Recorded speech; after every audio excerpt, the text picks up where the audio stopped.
Hello and welcome to another update. In this one, I'll be starting out in the Kherson front, after which I'll continue with the Liman front, where the Ukrainians have initiated a counteroffensive that started yesterday.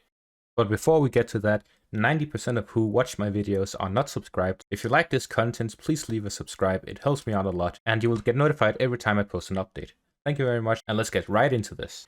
So starting out in the Kherson front line, we see that the Ukrainians have started building up troops after they have secured most of the villages that the Russians had left behind a few days earlier. Now they have full control over this area, however Ducheny is still in the gray zone.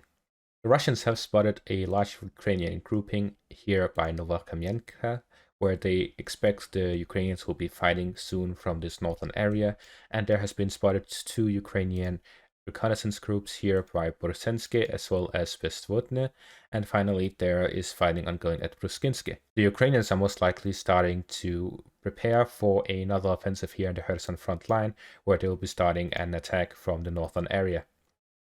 Similar to what we saw earlier on, where they'll be pushing from this eastern area down this area towards Milov. As someone mentioned earlier, they wanted me to reduce the widths a bit. So let me see with this. Okay. So the Ukrainians want to attack towards Milov, where the Russians have prepared a defensive line from Milov towards Novokuban and to the front line here. This means that the Ukrainians will be trying to push through and break through this defensive line here.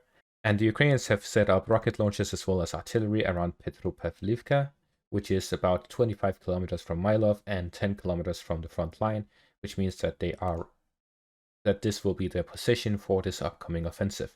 Everything is in place, they just need to finish their reconnaissance and they'll start fighting again.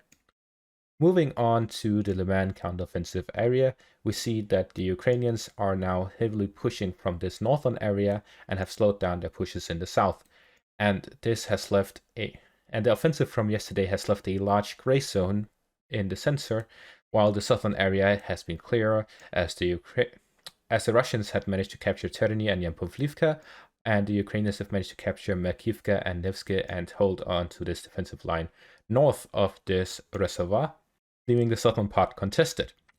So what we see here is that the Ukrainians are trying to conduct a pincer maneuver to cut off the Russian forces that initiated this counteroffensive by taking Dubrova in the south and taking control of this road here and flanking from the north.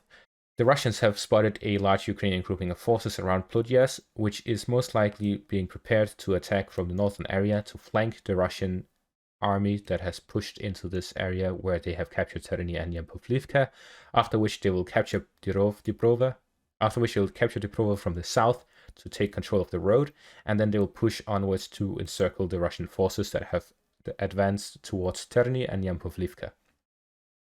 As for the northern side, we see that the Ukrainians are trying to focus their forces and concentrate them in this one area and take control of these villages, which will allow them to move down this highway towards Svatove. The Russians are trying to send more reconnaissance troops behind the Ukrainian lines to see if there are any weak points that they can strike, but so far there seems to be no results. If you like this content, please leave a subscribe, it helps me out a lot, and you will get notified every time I post update. Thanks for watching and have a great day.